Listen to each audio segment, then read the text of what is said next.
y el tracto respiratorio, que va a dar lugar a lo que veíamos al inicio como divertículo respiratorio, doctores, nos va a dar lugar a lo que son los esbozos pulmonares o los que posteriormente van a formar el pulmón, ¿de acuerdo? Entonces, esto es anterior y esto es posterior, doctores, ¿ok? En el libro, estas imágenes de embriología, doctores, son de embriología de Lachman. El libro de Lachman, doctores, todo lo que tenga que ver con tracto gastrointestinal, ustedes lo van a ver en todo su libro, desde el primer capítulo hasta el último capítulo, lo que tenga que ver con tracto gastrointestinal, lo van a ver en tono amarillo, de modo que ustedes no se confundan en ningún momento sobre de qué están hablando, doctores, porque siempre va a ser lo mismo. Voy a traer el Lachman para que ustedes lo vean.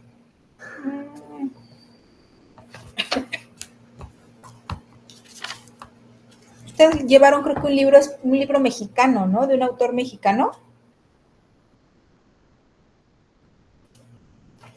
Del embrión va a estar dentro. Lo que está afuera, si ustedes recuerdan sus temas de embriología, doctores, el segmento intestinal o las asas intestinales, doctores, se terminan de formar fuera de la cavidad abdominal en la vida embrionaria. Entonces, doctores, cuando ustedes ven un embrión, de pronto van a darse cuenta que tiene por fuera todas las asas, porque el espacio abdominal es muy pequeño en el embrión y no cabe todas las asas intestinales. Recuerden ustedes que además se forman fuera, doctores, y tiene que dar ciertos giros en el sentido de las manecillas del reloj para que tengamos la colocación de los segmentos intestinales como los conocemos, doctores, ¿de acuerdo? Aquí está.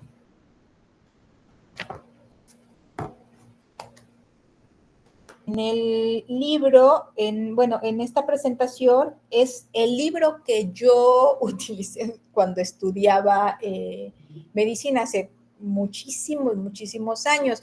Este libro es el que ya compré ya estando como especialista, doctores, de Lachman, que es la 12ª edición, ¿ok? Y vean, el libro, o sea, realmente no ha cambiado. Sigue siendo, le cambian pastas, le cambian lo que ustedes gusten y manden, doctores, pero las imágenes siguen siendo prácticamente las mismas. ¿Por qué? Porque les decía yo, lo que hace es que pone el tracto gastrointestinal en color amarillo y el tracto respiratorio en las imágenes que yo les puse en la presentación son azules, que está ejemplificando la aereación, doctores, y en este libro que tengo aquí, las imágenes del tracto respiratorio se ven como en un tono gris, como un gris azul, ¿ok? Entonces, pero al final de cuentas termina siendo lo mismo, ¿ok? Entonces, al final de la 3ª semana, doctores, aproximadamente, es cuando tiene lugar la formación del tabique traqueoesofágico, de tal suerte que en la semana 4 se encuentran perfectamente separados el tracto gastrointestinal del tracto respiratorio, ¿de acuerdo? Ok, ahora, histológicamente, ¿cómo está formado el esófago? Isaac. Nata. Isaac. Okay. Nata. Sí, doctora. Abre tu pantalla, Nata. ¿Ya? Ok. Ya. Embriológicamente, ¿cómo está formado? Tu cara, quiero ver tu cara, no tu techo. Ok. Bueno. Histológicamente, ¿cómo está formado el esófago, Nata? Bueno, primero, pues va a estar, bueno, la pared del esófago va a estar formado, bueno, por unas capas. La primera va a ser la mucosa, la cual va a ser epitelio plano estratificado. Después sigue la submucosa. ¿El nombre completo? Ah, queratinizado. No. ¿Cómo? Es no queratinizado, ¿no? Así es no queratinizado. Acuérdense, recuerden ustedes que aunque es un epitelio plano estratificado, es la diferencia precisamente entre piel y otras zonas que tenemos epitelio plano. Los órganos internos no van a tener queratina, doctores. Los externos que tengan epitelio plano estratificado sí tienen queratina. ¿Por qué? Porque la intención de los órganos externos, como la piel, es precisamente brindar protección, ¿de acuerdo? En los internos no.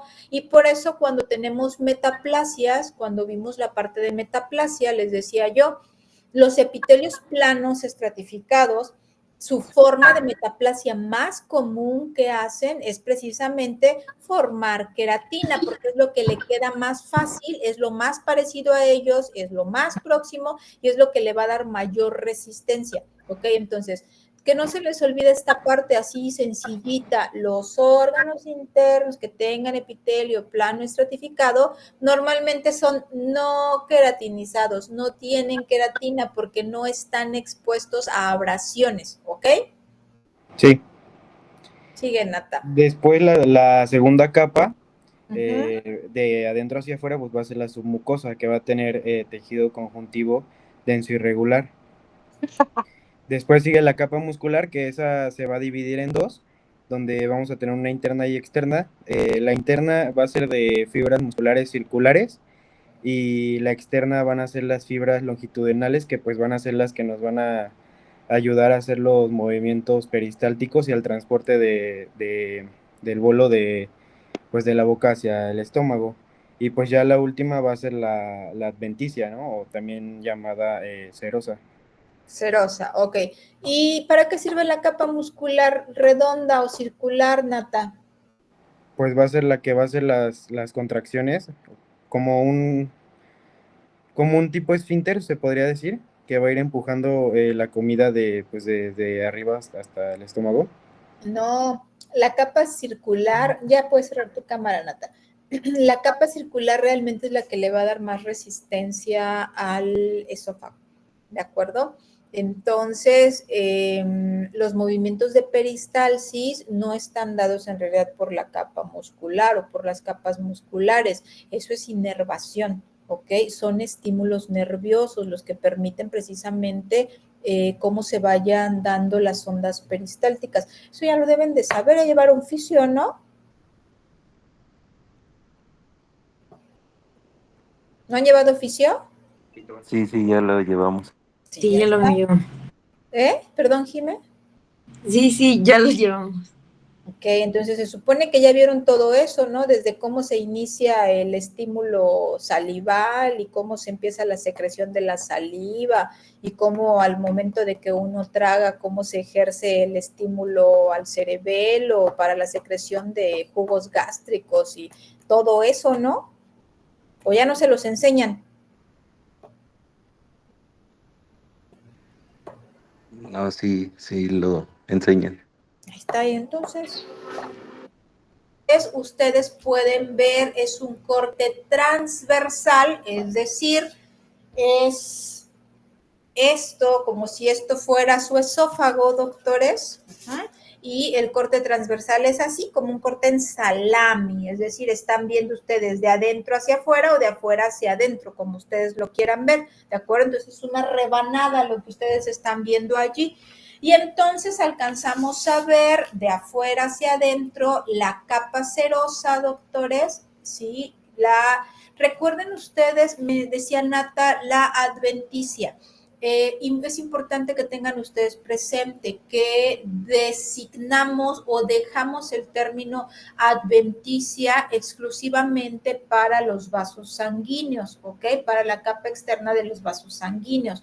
En el resto de los órganos, la capa externa que tendría que llamarse adventicia, la denominamos serosa, doctores, ¿de acuerdo? Para no tener lugar a confusiones. Entonces, los órganos van a tener la capa externa que se llama serosa.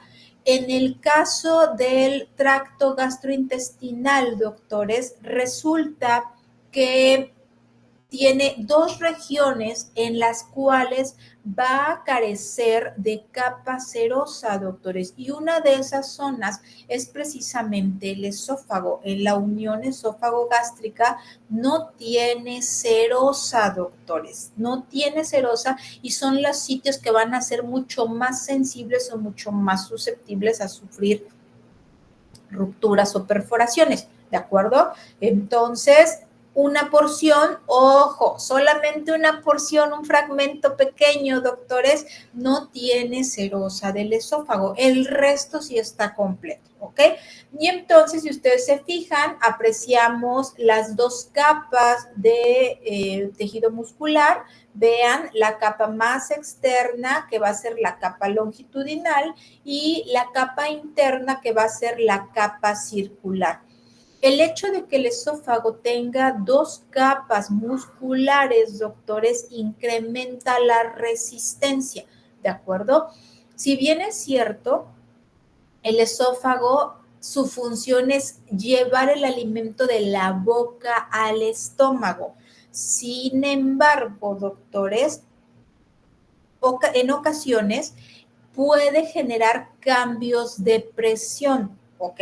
Y si no tuviera esa doble capa muscular, si tuviera una sola capa, ya fuera longitudinal o solo la circular, doctores, las fibras musculares se separarían con mucho más facilidad y entonces todos tendríamos hernias o divertículos, y sin embargo no es así, no es tan frecuente que veamos este tipo de alteraciones en el esófago. ¿Por qué? Por la doble resistencia que le otorga la capa muscular, ¿de acuerdo? Y después tiene una lámina propia, doctores, o una submucosa, que es tejido conectivo, tejido laxo, doctores, y sigue el epitelio, ¿de acuerdo?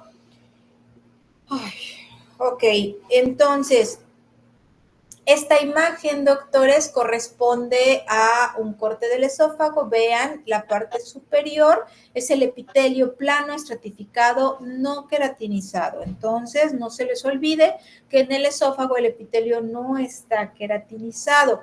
De allí el punto que cuando nosotros recibimos biopsias de esófago y les empezamos a ver queratina, sabemos que tiene un problema, ya sea que esté empezando con una metaplasia, y tenemos que ir a buscar que ese tejido metaplásico no empiece a ser displásico. ¿De acuerdo, doctores? Entonces, nuevamente, es súper importante que sepamos la histología para saber qué es correcto y qué no es correcto en los órganos, ¿de acuerdo? Cuando nosotros vemos ciertas cosas anormales, pero sabemos obviamente qué es lo normal, cuando vemos cualquier cosa, por muy sencilla que sea, podemos identificar y podemos saber que tiene algún cambio o alguna alteración ese órgano.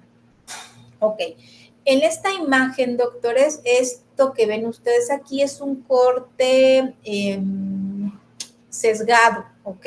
En lugar de que los técnicos cortaran así, redondito, por decir algo, o así, si ustedes quieren, plano, doctores, lo que pasó es que sacaron el corte como así, como si estuviera de ladito. Y entonces alcanzamos a ver el epitelio, doctores, pero alcanzamos a ver que hay una invaginación. Eso es por el estado del corte, no porque realmente lo tenga así.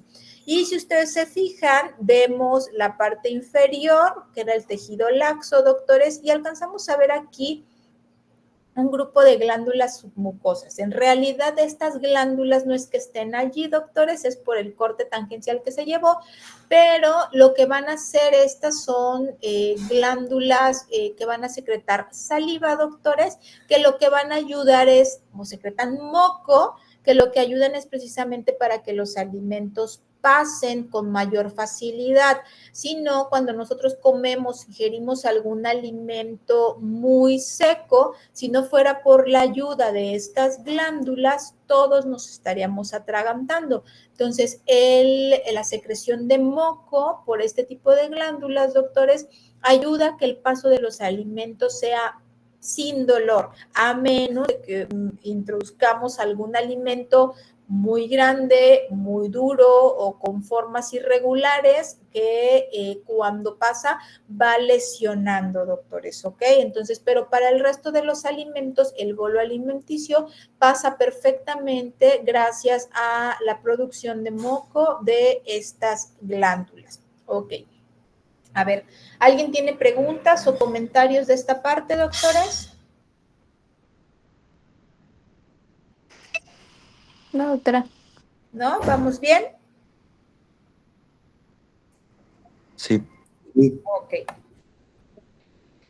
Muy bien, y entonces, doctores, vamos a empezar con las malformaciones congénitas, doctores, ¿de acuerdo? Entonces, ¿ok? Esta es la imagen que también viene en el Lachman, doctores, donde les habla precisamente de atresias y fístulas. Max. Hola. Hola, Max. Abre tu cámara, por favor. Listo. Ok. Gracias, Max. A ver, Max, dime qué es una atresia. Una atresia es, si no me equivoco, es cuando se empieza como a, cuando un conducto debería de estar abierto para, pues, permitir el paso, pero está como, más que nada, es como un sinónimo de obstrucción, ¿no? Si no me Como, ojo, equivoco. no. Si tú dices obstrucción, es que nada más está tapando poquito. Eso significa obstrucción. Está tapando poquito. Estorbamos, pero poquito. ¿Ok? Eso es una obstrucción. La atresia no hay luz. ¿Ok? En las atresias no hay luz. ¿Ok? Gracias, Max. Sí. Eli.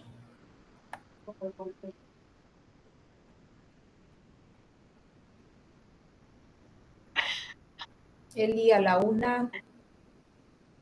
Eli a las 2. Eli a las 3. Nina.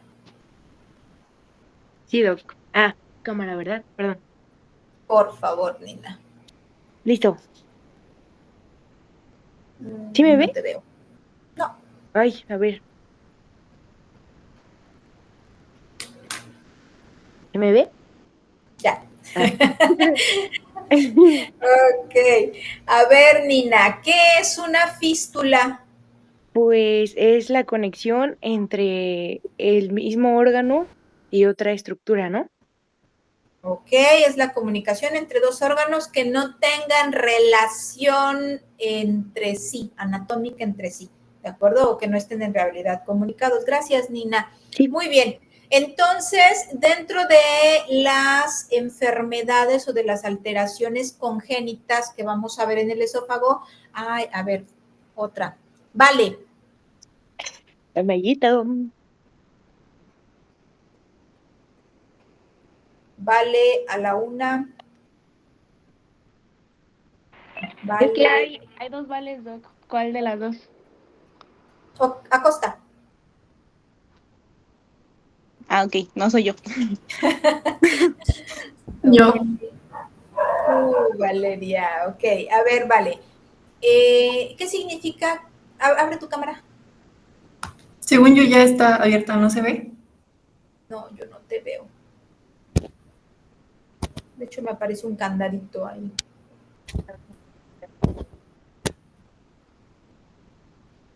A ver, espera. Sí.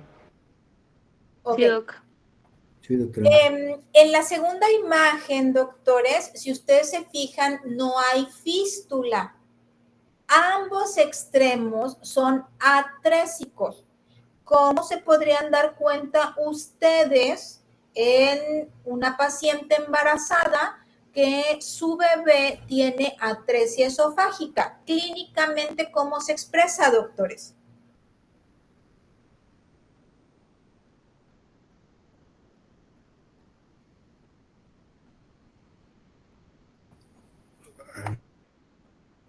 No era, bueno, no. Creo que era disfagia y eso, ¿no? Pero no estoy bien. No, no, todavía no nace.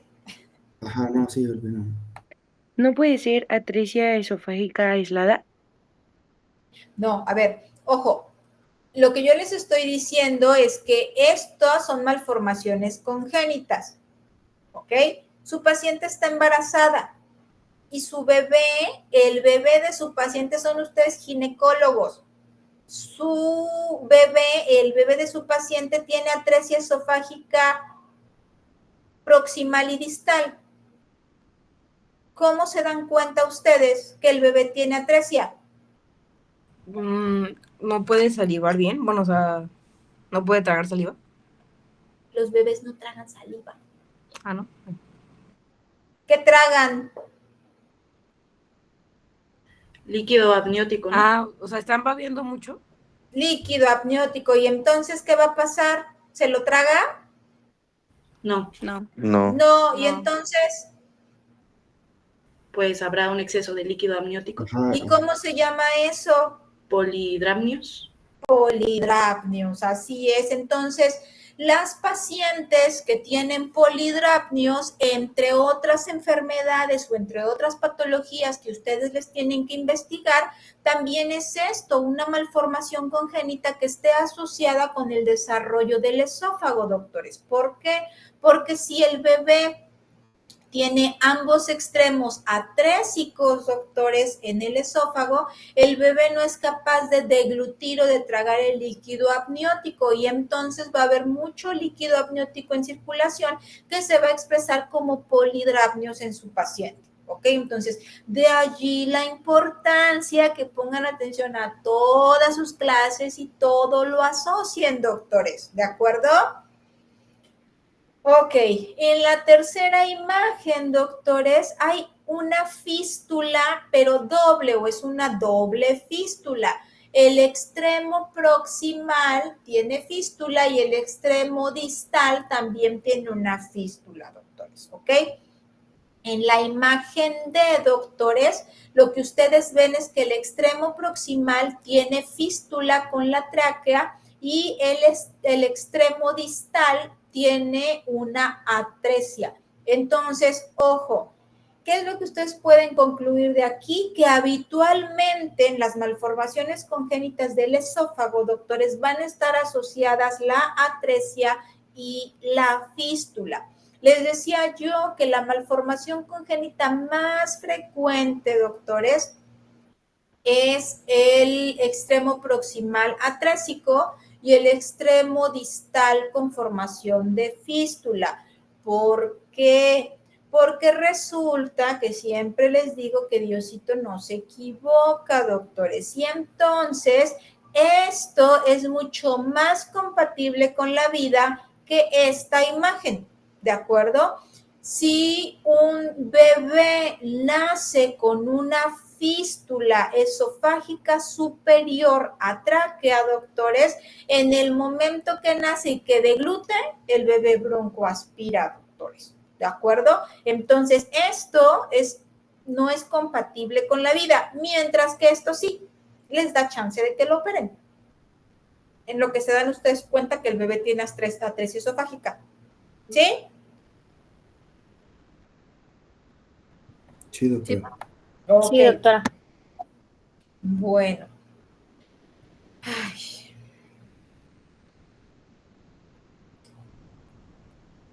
Ok.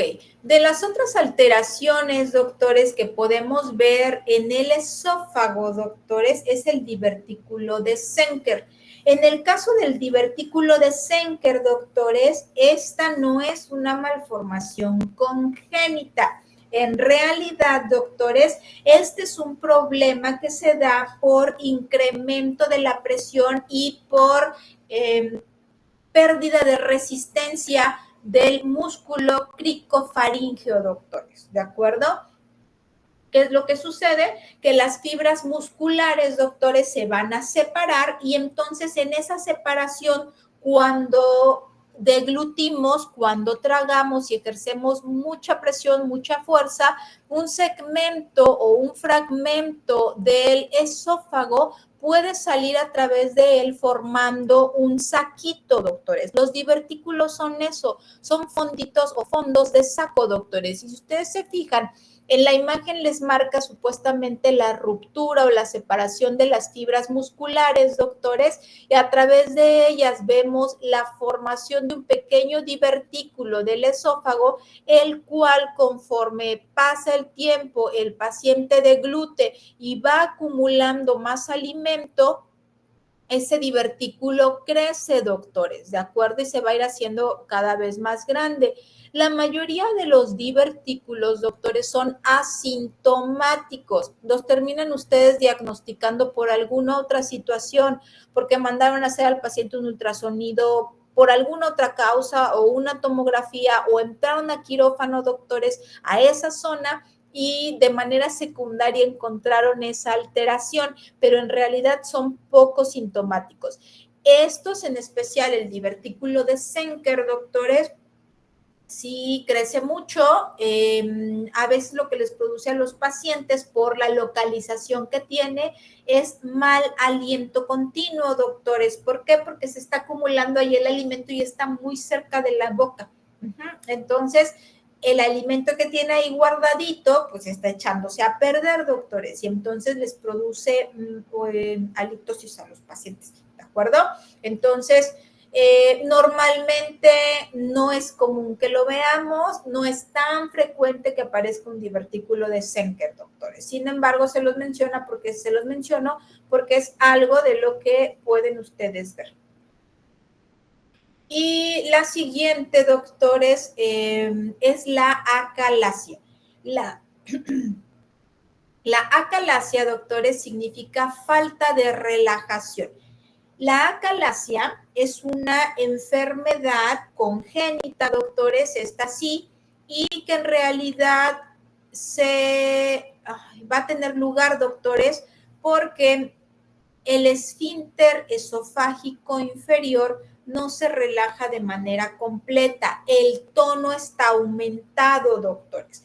Al estar aumentado el tono del esfínter esofágico inferior y al no tener relajación, lo que va a suceder es que no ejerce la onda peristáltica de regreso. A ver,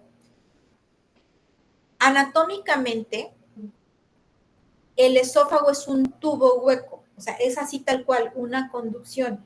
Sin embargo, si ustedes lo leyeron, tiene fisiológicamente, doctores, dos esfínteres. ¿Cuáles son? El superior y el inferior. El superior y el inferior, ok. ¿Y cuál da uno y otro? ¿O cómo sé que hay uno arriba y otro abajo? ¿Quién los produce? El inferior, pues Levante es... la mano. Mariana, a ver.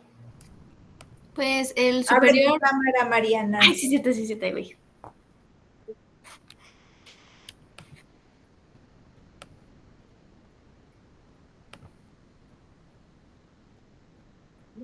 ¿Ya? ¿Sí me ve, doctor? Sí. Ah, sí. Pues el superior, bueno, su ubicación es entre la faringe y el esófago. Y ¿Quién lo va a producir? Entonces, ¿quién produce ese esfínter? O sea, ¿cómo? No son esfínteres verdaderos, son falsos esfínteres. El esófago no tiene esfínteres como tal. ¿No sería la epíglota? ¿Cierto? No. ¿O no es por un músculo el...? No. A ver. ¿El esófago tiene esfínteres como tal, esfínteres reales? No. No. Ok, la respuesta es no. Los esfínteres, que son realmente reducciones en la luz, están otorgados o proporcionados por la relación anatómica con otros órganos. El esfínter esofágico inferior, superior, ¿quién lo produce? La faringe y el esófago, ¿no? ¿La qué? Faringe, ¿no? No. No es A entre... ver, voy con Valentina Ocampo. Ay, perdón. No te preocupes. ¿No sería por la degeneración del plexo mientérico? El de ¿La qué? Auerbach. No. La degeneración del plexo mientérico. No, porque si no todos estaríamos enfermitos. Es por el músculo, ¿no? El músculo cricofaringio con la unión de la faringe, o sea, como que imagina sus fibras. ¿Te imaginas sus fibras, la faringe y al esófago o cómo? No, o sea, el músculo cricofaringio como que imagina sus fibras hacia inferior y las fibras musculares de la faringe hacen como esa disminución de la luz, ¿no? No. Es anatómico. Bueno, a ver, el inferior, que es el más fácil.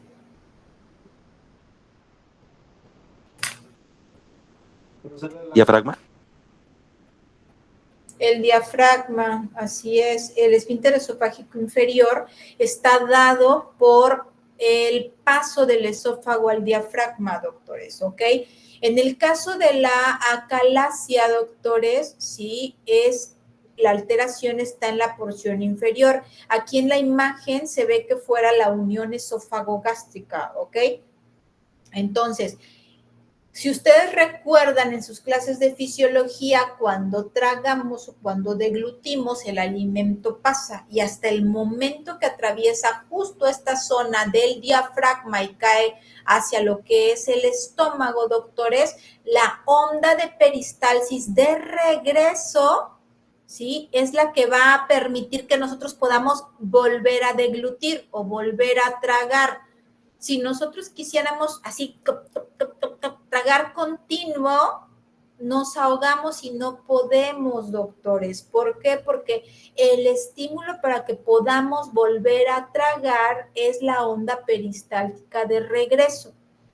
En estos pacientes que está alterada la porción inferior, que no se relaja, el esfínter está contracturado, bueno, esa zona, esa unión esófago-gástrica, doctores, tiene una hipertrofia muscular, sí, está aumentado el tono, porque no está hipertrofiado, está aumentado el tono, el músculo está normal, doctores, pero tiene mucho más fuerza y se mantiene así contracturado, doctores. Entonces, como no se relaja, no hay onda de regreso, no hay peristalsis de regreso.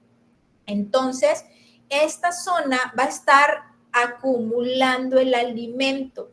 Y entonces, como cuando ustedes ponen un globo con agua que lo conectan a la llave y lo dejan así colgando, conforme le va cayendo más agua, pues se va llenando, se llena. La boquilla donde ustedes están colocando a la llave continúa igual, pero la porción que está previa a esa boquilla, doctores, es donde empieza a dilatarse. Aquí en la acalasia eso es lo que sucede. La porción previa al sitio donde está disminuida la luz, doctores, ¿sí? Esta parte previa es la que se va a dilatar. Ojo, esto produce una dilatación y le pueden llamar megaesófago si ustedes quieren, pero ojo, doctores, no se me confundan con las dilataciones o con los megacolon, megaesófago, mega, lo que sea de los órganos, doctores, secundarios a enfermedad de Chagas. ¿Por qué? Porque la fisiopatología de la enfermedad de Chagas es diferente a esta, doctores. Esta está inervada, tiene inervación. Sí tiene inervación la acalasia. El problema, doctores, es que como no se está relajando el esfínter esofágico inferior, pues no hay onda de regreso y no pasa el alimento aquí. Y entonces se acumula y se dilata y entonces lo van a ver ustedes dilatado, ¿ok? En la imagen radiográfica les menciona que es incluso en cola de rata esta imagen porque puede estar muy prolongada esa porción y el paso es muy fino, muy delgadito. Tiene paso, sí, pero es un paso mínimo, doctores, que no permite que pasen los alimentos por allí, los alimentos sólidos que son los que habitualmente comemos, ¿ok? ¿Quedó clara esa parte? Sí, doctora. ¿Sí? ¿No hay dudas? Otra. No, ok, perfecto. Y entonces, cuando vimos inflamación, creo que omití comentarles cuál es la patología más frecuente de todos los órganos. ¿O sí se los mencioné? ¿Sí lo vimos? No, creo que nada más preguntó como ejemplos y se dijo lo de esofagitis. Ok, gracias. Fue cuando preguntó de qué era inflamación y qué era el término itis. Creo que nada más eso, doctor. Ok, gracias, Tilsa. Bueno, entonces, sí, cuando vimos inflamación, comentamos que la inflamación es un proceso natural y es un mecanismo de defensa y todos los órganos y todos los tejidos, doctores, que son vascularizados, están hechos o estamos hechos de tal manera de defendernos del entorno o del medio ambiente, doctores. La inflamación es ese mecanismo de respuesta.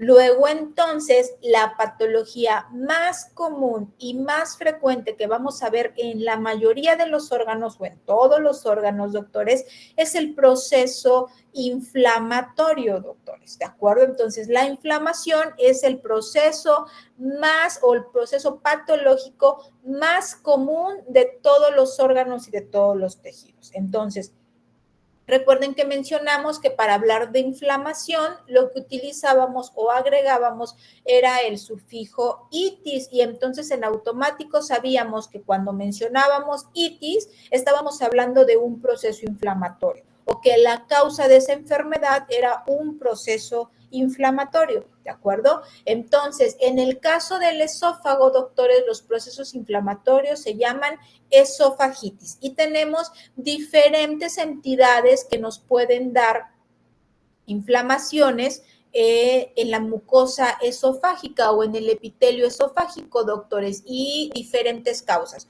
Ojo, ¿cuál es la patología más frecuente? El proceso inflamatorio. Pero ese proceso inflamatorio puede ser inducido por diferentes causas, doctores, ¿ok?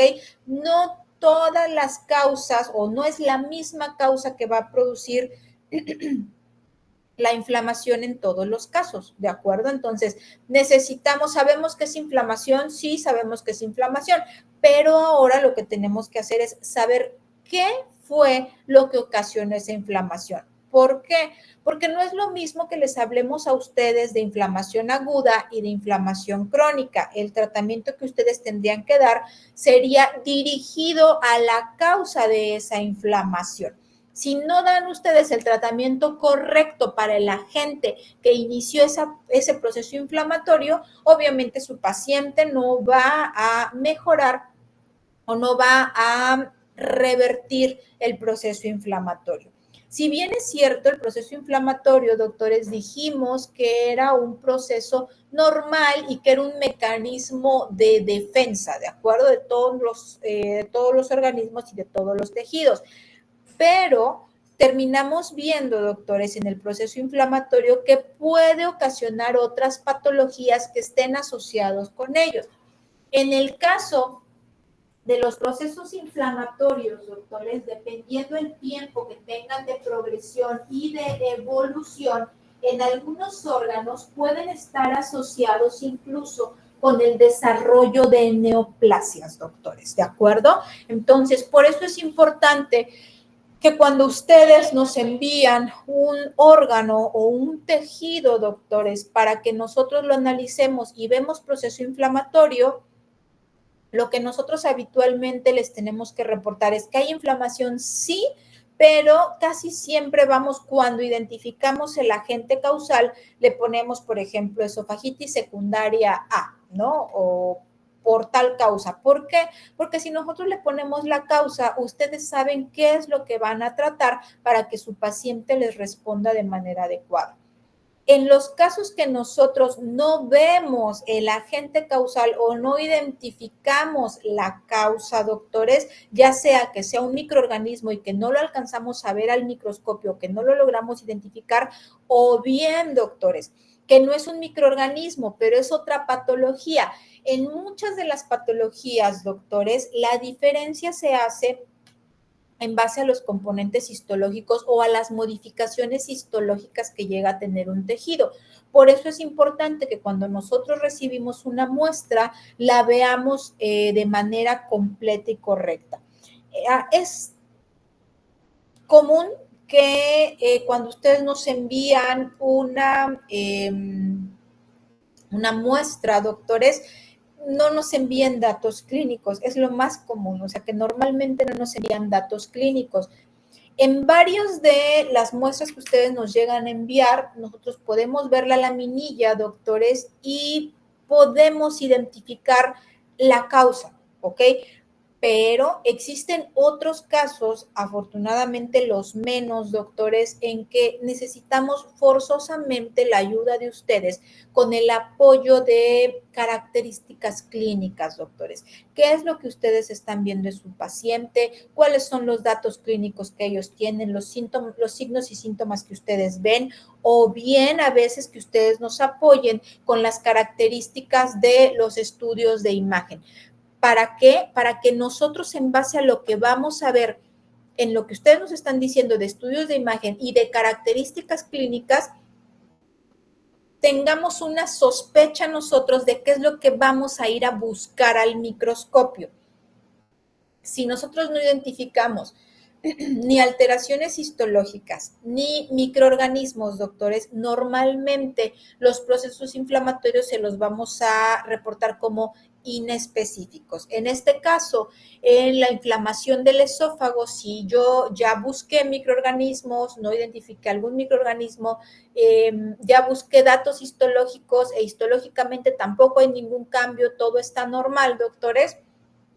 Entonces nosotros solamente vemos la inflamación, la sacamos como esofagitis crónica, si lo que vemos es infiltrado inflamatorio crónico, doctores, y le ponemos inespecífica, ¿ok? Acostumbramos poner leve, moderada, severa o acentuada, doctores, dependiendo de la cantidad de proceso inflamatorio que vemos o de infiltrado inflamatorio que vemos.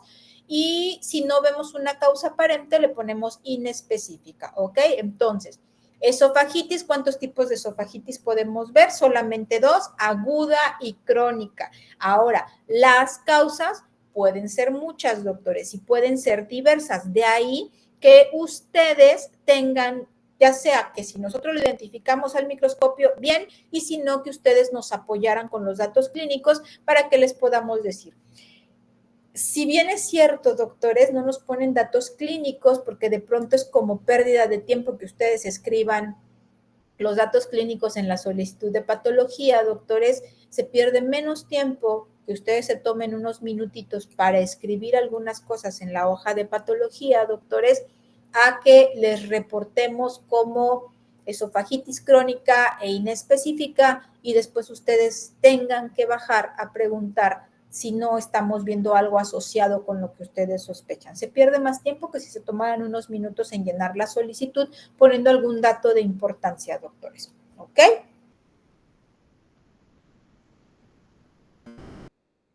Muy bien. A ver, entonces, de esofagitis.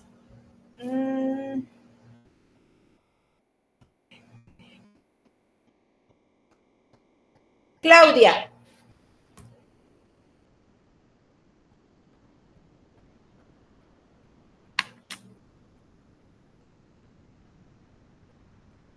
Esófago o en algún otro órgano, doctores, casi siempre la vamos a ver en pacientes diabéticos, ¿ok? Es más frecuente que en algún paciente inmunodeficiente o con alguna inmunodeficiencia de otro tipo. En los pacientes que son inmunodeficientes, doctores, son infecciones en serio fuertes, ¿ok?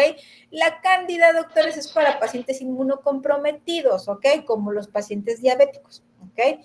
Entonces, Cuando nosotros vemos el agente causal, por ejemplo, ya no sale como esofagitis inespecífica, esofagitis crónica secundaria a Candida albicans, ¿no? Normalmente le ponemos Cándida, ¿ok? Cándida SP, ¿sí? ¿Por qué? Porque recuerden ustedes que hay varios tipos de cándida y entonces nosotros al microscopio no identificamos familias, nosotros solo identificamos el microorganismo. Si ustedes quieren ser específicos con el tipo de cándida que tiene, entonces tendrían que mandar a hacer un cultivo para ver qué familia se desarrolla. ¿De acuerdo? Nosotros solamente los reportamos como cándida y le ponemos SP. Recuerden que SP es sin filum en microbiología o sin familia, doctores. Significa que no sabemos de qué tipo es, pero sí les puedo decir que es cándida, ¿va? Si fuera por infección por herpes virus o por citomegalovirus o la infección que el microorganismo que se les puede ocurrir, doctores, lo podemos encontrar en cualquier sitio, ¿ok? Entonces, si fuera por herpes, entonces podemos esofagitis crónica. Normalmente los procesos virales, doctores, suelen hacer procesos crónicos y estar agudizados formando úlceras. Y entonces les reportamos esofagitis crónica, agudizada, secundaria a virus herpes, ¿ok? O a citomegalovirus. Y entonces si ya nosotros le ponemos ahí, ya les dijimos, ¿es un proceso inflamatorio? Sí, pero tiene una causa que tú tienes que ir a tratar y entonces ya dan tratamiento para cándida o tratamiento para herpes o tratamiento para citomegalovirus, ¿ok? Dependiendo de la causa que veamos. Cuando nosotros les reportamos inespecífica, significa hay inflamación, pero no sé ni por qué está inflamado, no se ve nada. Y eso ya les toca investigar a ustedes, ¿va? A ver, Pablo, ¿qué pasó? Oiga, Doc, ¿y por qué en la esofagitis eosinofílica hay disfagia y vómitos? ¿Y por qué tiene como relación con la enfermedad por reflujo? No, la esofagitis normalmente no está asociada a enfermedad por reflujo, la esofagitis eosinofílica no está asociada a enfermedad por reflujo. En realidad, la esofagitis eosinofílica es alérgica, ¿ok? Y por eso los pacientes van a tener náusea y van a tener vómito, porque va a estar asociado con un proceso alérgico, ¿ok?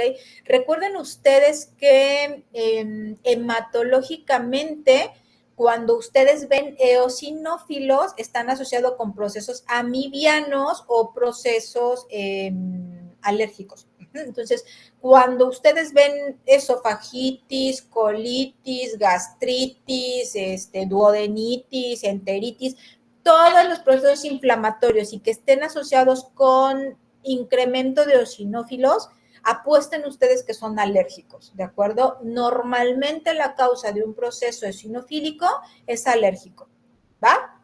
Ah, gracias, Doc, sí. Sí, alguien más había levantado la mano.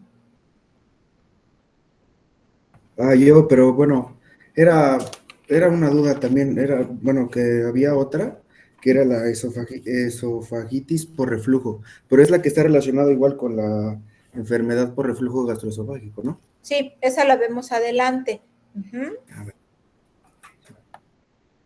¿Alguien más?